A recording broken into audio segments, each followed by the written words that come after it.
Hello, how are you all getting on? I hope you're all alright. So I'm back off my jollies, back with another video, back with an update of kind of what's been happening in the previous week while I've been away.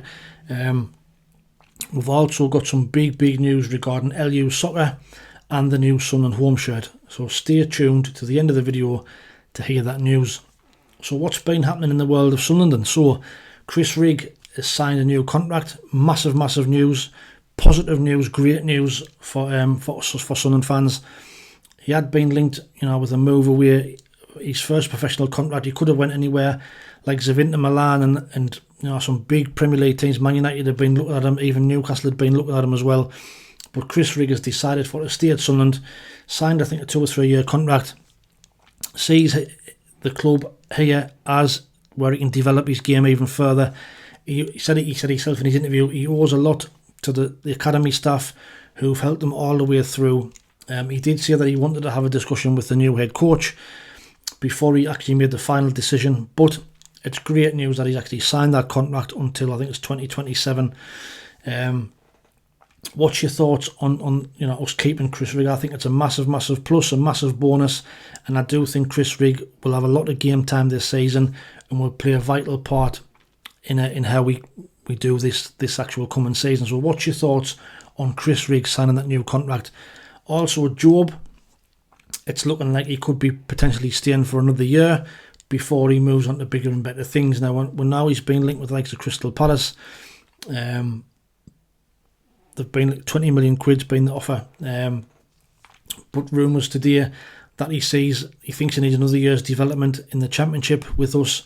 He's bought into the project, and he's going to see how it goes at the end of the season. So what's your thoughts on that as well? Would you keep Job? Obviously, if Crystal Palace come in with a massive bid of 25 million, then I don't think we're going to turn it down. But I think another positive is that he's decided that he wants to stay, and again, he could play another vital part. Let's hope we don't use him as much as we did last season. I think we overused him last season. That's why he looked burnt out in games, looked knackered in second half of the season. And if we can get some experienced players in, we'll not need to use them as much and help him develop and become a better player before the end of this season coming. So great news on that front. That two great young players with a lot of potential, Chris Rigg and Job, look as though, well, we know Chris Rigg staying, but it looks like Job is going to be staying for at least another year as well. Also as well, we've been linked with moves with Oliver Norwood, who've been released from Sheffield United end of last season. Vastly experienced midfielder. Held talks with him this week. Also, I think we've held talks with Alan Browne, who's turned down a contract from Preston. Been there a lot of years. I think he's played 419 games for them in the Championship. Vastly experienced. Apparently, the rumours they are Sunderland are very confident that they're going to get him. They've held talks with him this week, and he's willing to take a pay cut to come and join us. So, what's your thoughts on that? Apparently the Norwood one's been put on the back burner. Alan Browne is the one that we've identified as the experienced midfielder for to come in and help the young lads. Now, we need more than that for sure. The striker situation needs to be addressed.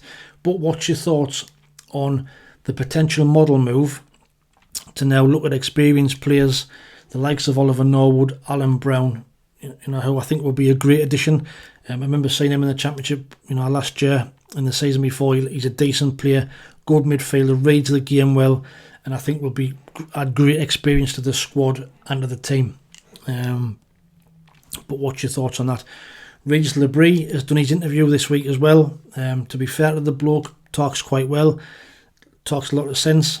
He's honest. He has said that he can't guarantee, like we've just been saying, Job or Clark will be at the club at the start of the season. He says the transfer market can be crazy at times, so if somebody comes in with a big bid, then things can change. But at this moment in time, Jack Clark and Job are still at the club, and he's preparing for them to be at the club at the start of the season. What's your thoughts on the interview that he gave? Like I said, he taught a lot of sense for me. Also, it's good news that he's going to be given final word on who's going to be his assistant manager. Apparently the club have held talks over the past couple of weeks. We do know that it won't be the team that he had with him in Lorient. It will be somebody new, but he's been involved in the interview process and he's going to have the final say as who is going to be his assistant manager, which again can only be a positive sign. Maybe this is showing that Speakman and KLD are learning from the mistakes. I've said in the past, for me, I'm still Speakman out. It doesn't appease me in any way, shape or form, because nothing's changed in my eyes. We've got the manager in.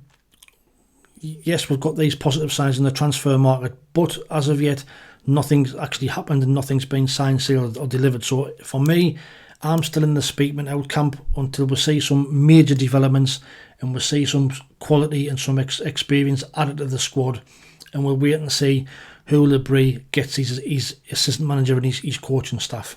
But what's your thoughts on what's been happening this week around Job, around Chris Rigg, around Bris? What kind of teams do you think we're going to be putting out in the first pre-season friendly against Gateshead and Sheffield and South Shields that's coming up in the next few weeks? Now, LU Soccer. So you know that before I went away, I did a competition for England versus Slovakia, where I wanted just to predict the score to win 2 shirts as it was a rollover. Now, Chaz Shergold, fantastic bit of predicted that it would be 1-1 after full time and England to win 2-1 after extra time. Absolutely bang on the nose. Well done to you.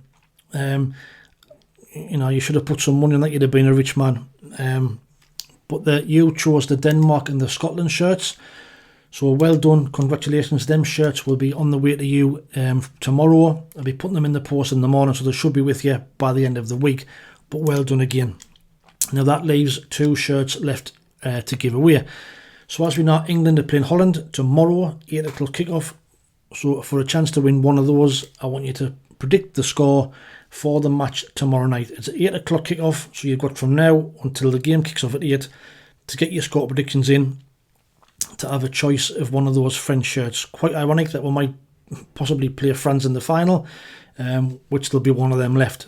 But like I say, get your score predictions in for tomorrow's game against the Netherlands. You must be a subscriber to the channel before you can enter, but get them in before 8 o'clock tomorrow for a chance to win one of those French shirts. That one's the new one. That one's a retro one, the Michel Platini days. It's quite nice that the retro one. That's my favourite out of the 2. But see, get your predictions in. Now, I said at the start of the video, some big news from LU Soccer regarding the new Sunderland shirt. So LU Soccer spoke to my contact there earlier in the week. They've now got the new home shirt on the LU Soccer website. It's $23.99. I've got one on order. I'm waiting for it coming. So when I get it, I will be doing a review straight away. But if you want one of these shirts, like I say, LU Soccer, I've got them in stock now. Now, based on the quality that I've seen from the ones that we've had in the past, we've been getting these now for the last 6, 7, 8 months, and the quality of them has been really, really good. So I'm not expecting them to be any different. You can see on the site here that the shirt looks identical. It's even got the writing on the inside of the collar. It's even got the coordinates on the back of the Stadium of Light. $23.99. If you want one using my discount, here's how you get it. Every one of my videos, this link is in the description. You simply click on here. It then takes you to the page to register your account. Click continue, and that will then you'll be set up on your account. You click on my coupons, and then you'll see you have this my coupon. Now click on there and it gives you your discount. So there's your discount there. To check out, you see it's £23.99 for the shirt. What you need to do is use coupon code in here, type SAFC, apply your coupon, and then you'll see you get a further discount. So this shirt would have been £23.99. You get £3.60 off for using the coupon, the £2.32 for setting the account up. So you get the shirt for £18.07. It's a massive saving, and it's as easy as that. So yes, dead easy. Create the account, log in, and if you want to order one now, or you want to wait until I do the review, it's free shipping. They come between 5 days to a week and a half, really fast. If you want one, get yourself on there. So use my discount. You'll probably get it for around 20 quid. You know, they're £23.99. With my discount, you probably get them for 20 quid. Now, they do also have promotions on where if you order 2, it's 22 quid. If you order 3, it's 20 quid. If you order 4, it's 19 quid. And if you order 5 or more, it's £17. That's before my discount comes off as well. So, great value, great quality based on what I've seen. Like I say, I've got one on order. They've also got 2 retro shirts as well that they've just released as well, which are on the screen now. It's the Lonsdale ones. Not great memories because that's the season I think we got relegated with the lowest points total. But I'll have to wait and see what they're like. I've got 3 of them coming on order, and we'll do a review when they come. But big news, like I said, the 60 quid in the club shop. They're not in stock. This is the chance to get your hands on a one, and for a fraction of the price. But like I say, if you want to wait till I do my review when they come, they should be here by next week. Then by all means you can wait and see, and I'll show you them firsthand what they're like. That's about it. You know, let us know what your thoughts are on the whole Sunderland situation. What's your thoughts going into the next season? Is everybody feeling a bit more positive, or are you still like me in the Speakman out camp until something develops or something major happens? But thanks for watching. If anything does happen in the meantime, I'll be sure to jump on and do another video. But in the meantime, please like, share and subscribe if you don't mind. Thanks for watching. Take it easy, stay safe, and we'll speak soon. Ta-ra.